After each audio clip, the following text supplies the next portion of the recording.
ahwefo se ne dan dan nyina ehye mo boss enema pa because wo man Ghana de ye ka kire mo se de baba som se ne se na efata ene attention TV so yenso ya samba se ye baba som e won ne pa mu ene ne pa nyina mu me amedi esansem ye di hu chia me medi ede Franco Aku Asante na obowra YouTube channel obetumi subscribe na otumi ahwe na wasan bia notification bell no na dan dan nyina ne ma pa betwagu ne asan ede abrew na ene no ya bo apini eye odifo eye entry ene obekire ono na oda eye God's Revelation Ministry ano o kire sunsumu nsempa ne ma fa sunsumu bo pene o edi nturumu ha no obekire ne ma fa aban ne ma ho enti no ene ne ko ba bia koso atena ye kwakwaje commercial break up hu me a ferry no kase meka wana ene dia tani abawe me so ye frame Dave Mens me hwe TV bia ka Attention TV ho Attention TV agi bia Attention TV we inspire.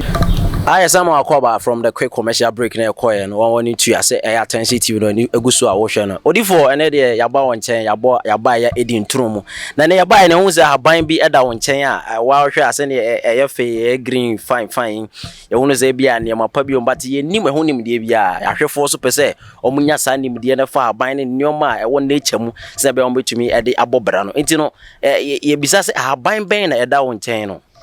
Yo, medasi ma minchia metifo a ehwe me Ghana ne ewiase afana na aboruchirima mu nyina ene eyeda eye nigide se Attention TV mabo pia me wahana na minimu di nkomo wo edi ntrum adedika ma minchia madofo bi ma minchia me yere University na ma minchia papa prophet odifo amayaw Church of Pentecost papa oba minchia wo na fe ma minchia King Manasi mame I say, na maminchia papa prophet Jonah Jehu apia akaboa the third. Maminchia papa na eneso so ye adefufura me pese me kiretiefo. Emi se wum se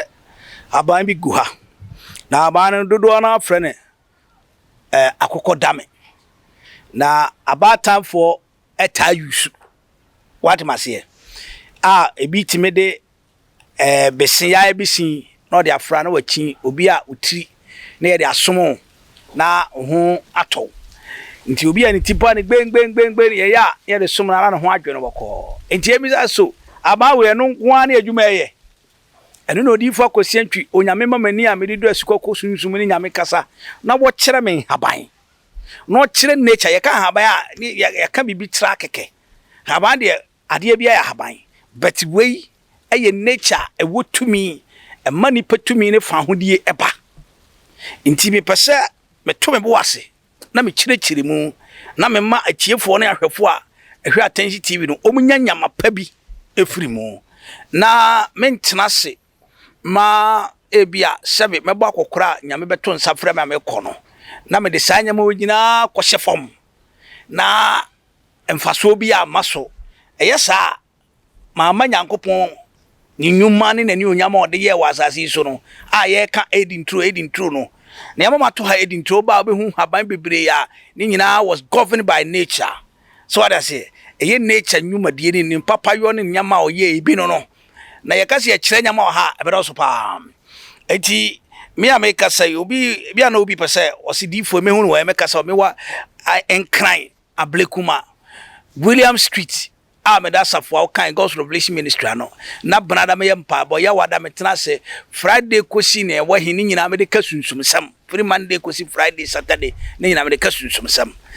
bia na wa enya kwan na opese hu haban mo kwanda ho na ma yenko ye ni minche na me yenko benim ade adio o ha obi wo se me yem hyehye me edu anajo ontimi mpie chebi odu anajo ontimi yere ontimi mpie because huhumu no on se ade brother ade ba ko am ehunu se Ghana for yem pa de sua na yem pese be research in spiritual and physical realm. Wow, obi timi ka se metiwo me yem ahyeme emonsanfo ya ade bi se wow baller any got amunsu sa humoni sore se ye de ehu any am hihye ekoto so a obi yem to me se no monya heart failure. So what I say eno na me pese me kire se sa Akoko Dame enwuma etie ne nyama eye mami pagya na camera ne hu ne yie obi wo ha ya na ofi se agoro bi ne edi eninie so ate se we ye frɛ na Akoko Dame abatan use obi ani tie ne ya ne ade me pacho ye nyama bebre Akoko Dame eninie na me kan sa no hwɛ ade Akoko Dame ye obi ade yem hyehye no anadwo na bibi tata no na wateam na wakam we me pacho when you first about fasting 50 days 40 days 10 days 20 days bia the nature of the governor Nyankopon boss robo asase no what the asase so me bi just say we so dey na po bi na just juju osin so ya kwara na ka ko juju osin a unyini so e se hunya asase say we dey juju osin enti nature ya me kire ya de a ekita tumi pa obi bia woda na de yem hina say okoba bia fear and panic ade no betim onsa beka nso ehu no ye de ato so ye de gota na ye obi wa hwade odware o no connect ne hu nsuo abeto gota nim nsuo na ata wasa aye hohom enti de bia no edi sum kata wo so ema wo kra ni nye enti mi etiefo mu ntie mi sade we yie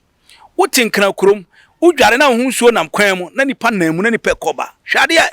wo denja wo kra wo denja wo brabo wo denja wo dachi wo denja wo shabere wo bebre sa ene ye twa ni hwe ba bi bebra obi wa no wa dware awie ya huru ni tim especially hairdresser for no wa huru ni tim na nwini bi wo no abehwe egu ka kwan mu woni ma honhom mu twa mu anadwo woni ma honhom mu twa mu anadwo na ahonhom na twa mu anadwo no omo so echi certain things bi enti wodi agora na ye de sa cafe no sunsum cafe no ye de ato so afo na ma anadwo du ba bia no ye ma hyew wokoda anadwo na usuro se bibi abadam ho na wo kekam saade betima nya nsunsanso wo maso because ahonhom na wo ye saade no we take power e wo wabusua nyina so itu se pani bi oda no waso no wakam ne kra na ho tomba ko hwe Akoko Dame se na meka bibete se wo se na obi afre no hwehwe akanka se Akoko Dame hwehwe Akoko Dame nati na shini poko jam na fa two pillars sa fear and panic no ateko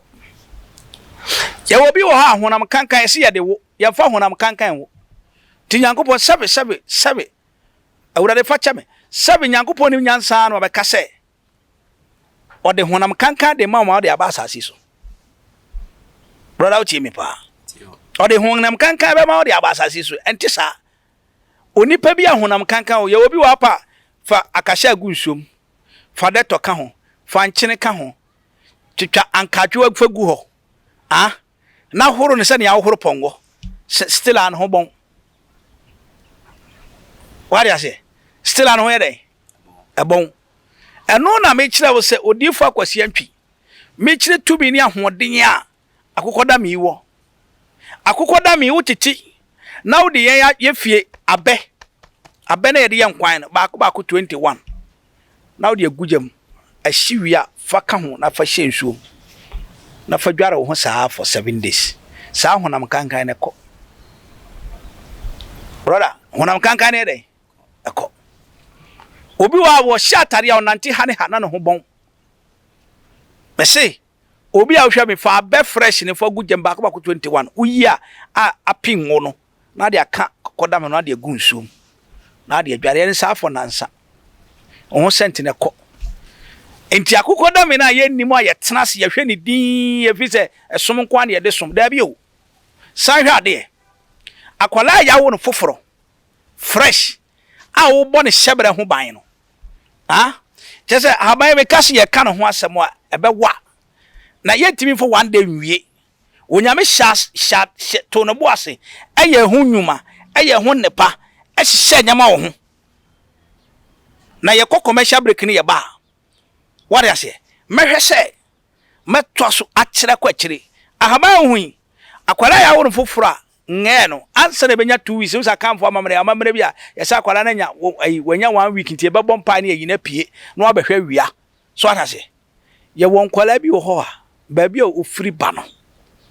ompani nti wo maame na asade yesa wo ye usa akwara ho na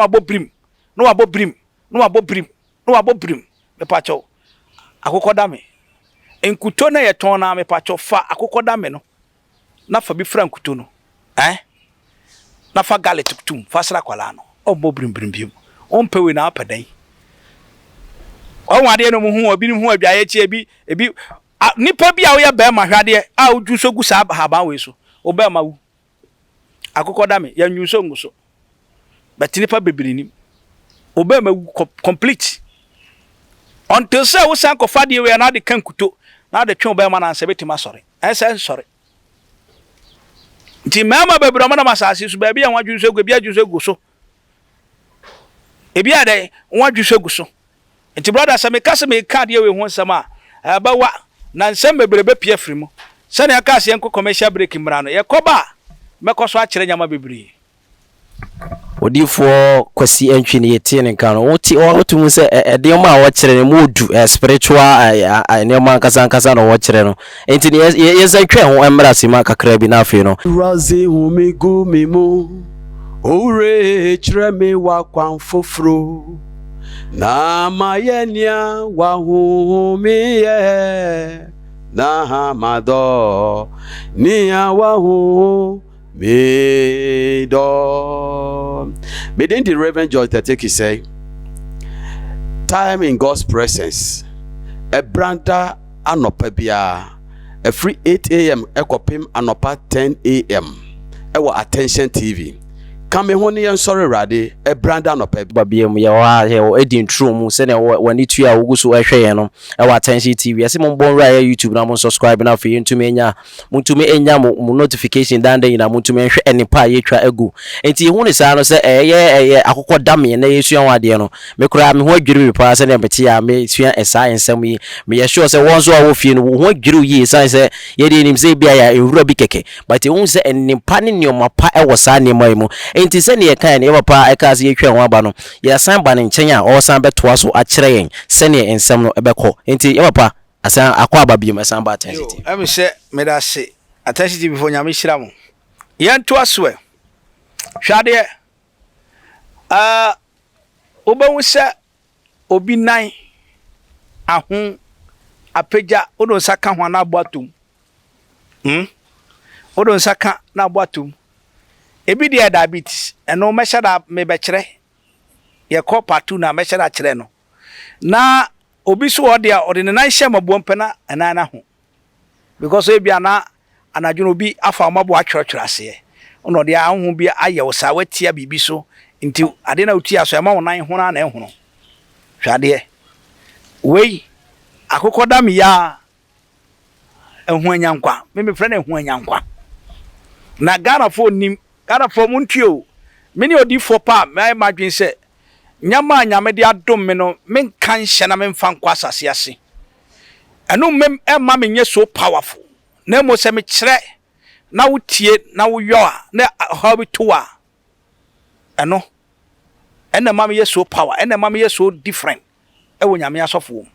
e because eno na nyame de ma me de ba asase we so brother who so be afuru ahono ne nan apeja ne nan aswa me pa twatwade we nature fanso wo hihija so na watete de agum de garlic account o de onfa ne nan nsisim se edro kra no ti aso ne nyina be free mu akọ enso a kyere me ndo bebre o de eye wo ma wo do betimi de nan sisim warm water betimi de nan sisim onye sa de we sa for 1 week se edro no ko ti aso a free ho edro no ko ti aso ayi den free ho enti nature na ye ka Akoko Dame se enini e bia wonim but de na wonim ase ye de som so ye frade ye bi se kora what ne mpani samda aha ye timi wo akwara ye se na furu na ye chenchen wo mo ati pum what is it just say ye se kora abada ne yam enti ye pa duro ne ye den ye de ye no na otumi ni nyina esa akwara no se obo se ni tie kitikiti na furu gbenden so try se obahwa sura na furu na kukuru na tofom akwara kitwa na yawo no yeso be 1 week otimi nda akwara kitwa na yawo no be 1 week otimi nda 1 week otimi nda na wasa no ono a wontimi ne na wasa no otimi ko toilet no wasa no otimi ko toilet odafo onyankopon de nature we aba abatamfo moduruni Kurana obi na dia di mboni ahwe akwala no nko sai akwala no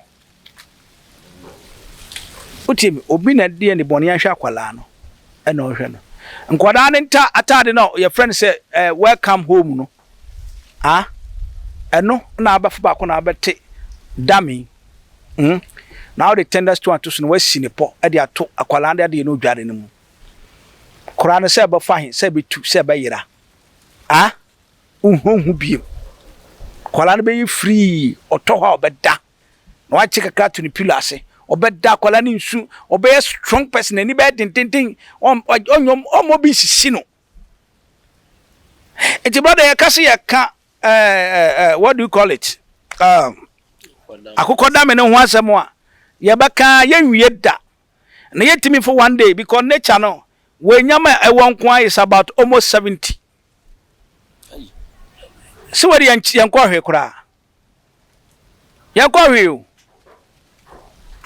ama we yai we ya uhu wadua koko se monsafo timi ese no na nkrampan atiasim so obi wa koko kase ni nyina da korbe kona nkrampan sini nyina so obi nkrampan na kasa so ya duro koko ni timi so ebia so da sa utimi se honhom bi na ese wade no asase no na kantisa betnyama dane wo de kope we bi na dua asase na no nyina afuo na no nyina se nipa no dane ho wansan wura fu mo ntimi wura ha piu so it is on the power ene nyama papa we a wo nyama de abedum Ghana asase so we bi ni abrochire nso abrochifu amhwe me hwa we ya na patututu sorry odan kaso bia na posa wonsam nature make me super power Akoko Dame bie kwan ma me onyame ye wo se be hyene wo se edu bia so flowers na ebie na adeben ye na patututu na de bia twetwu nsam uwie pe obi a wo pia wo ne kwaka sika sama na so wo ne kwaka brabo mu nsam no obete wase o adwuma na wokoya ebe peja sab de we ya te man obi o so tumi ade na misika na nyina eko we ahaba we ani atani maku wo de kabo na jatu sika konkon obi antimi mfa biem obi ntimi fa sika bone meto ade obi ntimi sore meti adwuma na wo ye no eti brother semeka adaje beboy so Yesu amba na o ma ye nkwan ye besa ba kirekire ye bekoso a kirekire na ya kirekire na ayamwa kese e de amane pantimi a wo hwami mede ni prophet Erica Kwasiantwi dedo ane se sunsumu marketer me ka se sunsumu dwadini a me ye sunsumu dwadini tie me abribia na mo betima tie me a na betima hwame a age se follow Attention TV ho na obenya sunsumu nsam typical na boaw na hiehiew na mo nsaka na wodi bia ma obi se tie no nyame di fo bi cheche free ompe na apadan onyame hiraw na nyaw kese no mbie bia kwa mawo se unya abotre na wotie me Israel Yankopon Elohim Yahweh onyaw kese no hye wani onyam medas bye bye